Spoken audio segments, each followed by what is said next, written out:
Hello friends, today I'm going to show you how to open JBL Harman TWS4.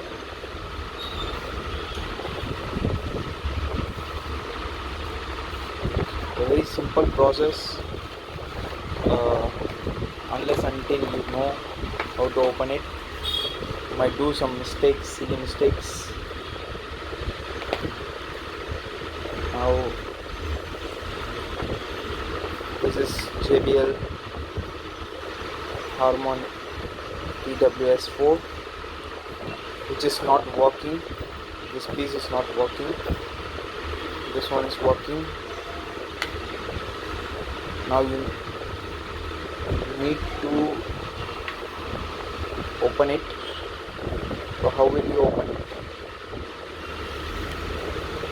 No screws, no button.